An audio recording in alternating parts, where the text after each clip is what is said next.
I do not expect moves of this size to be common. From the perspective of today, either a 50 basis point or a 75 basis point increase seems most likely at our next meeting.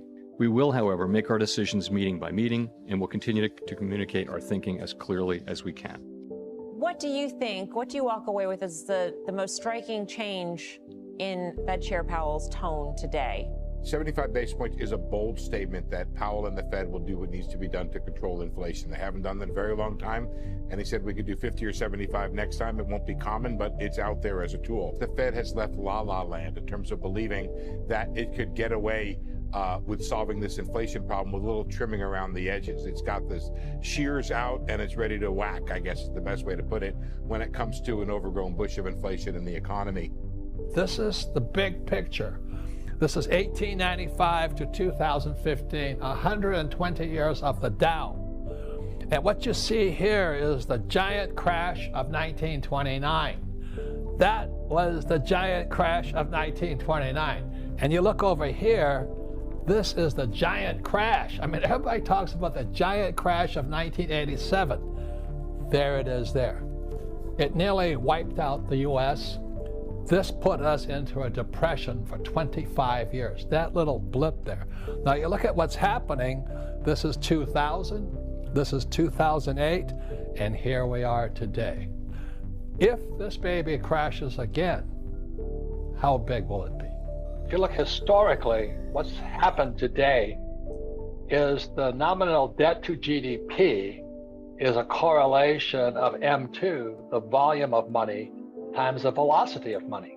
And the reason Yellen and Powell are scrambling is because they've expanded M2, so everybody thinks there's going to be inflation. But velocity of money, the velocity of money is plummeting. People are not spending. So they pump all this money in, prices go up. Meanwhile, the Asians are catching up now. The ports are finally open, so it is transitory inflation. But the problem is we're stacked with this massive debt, and all it's done is bump up the stock market and real estate market. The money has not gone into the economy. That's the sad part. So the rich get richer, but the poor and middle class are getting poorer. In 2000, NASDAQ came down 82%, which was fairly brutal. Amazon came down 92%. But the Federal Reserve raced to the rescue so loudly and strongly that they stopped the decline in the S&P at trend line. It only declined 50%. 50% is a hell of a big decline, but it was only enough to get it back then to trend. This time trend is at most 2,500. And I would expect, even if the Federal Reserve tries to do the same, it will be hard to prevent the market from declining to that level. The reason I don't care for Yellen or Powell, because they're both Marxist.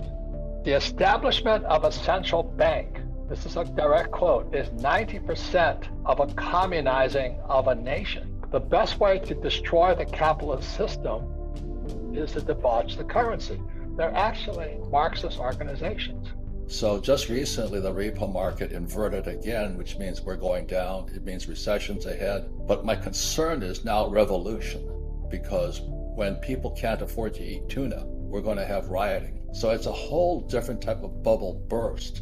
When Biden took us off the pipeline, oil prices went up. Oil produces fertilizer. And when fertilizer is no longer cheap, people can't produce food. Also, you're talking about the opportunity of a lifetime. And the reason, having experiences, I own several tons of gold now, and I own oil wells. The problem with oil going from 30 to 130 just temporarily was it wiped out the middle class. Inflation and food prices are going to go through the roof because natural gas and oil go hand in hand, and that's how you make fertilizer. All coins have three sides, heads, tails, and the edge. And as a free individual, we stand on the edge looking at both sides. Do I think they can pay off that debt?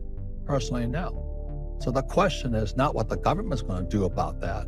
What am I going to do about that? Because I'm not going to change the government. It's so corrupt, as you know. I own gold mines, and silver mines.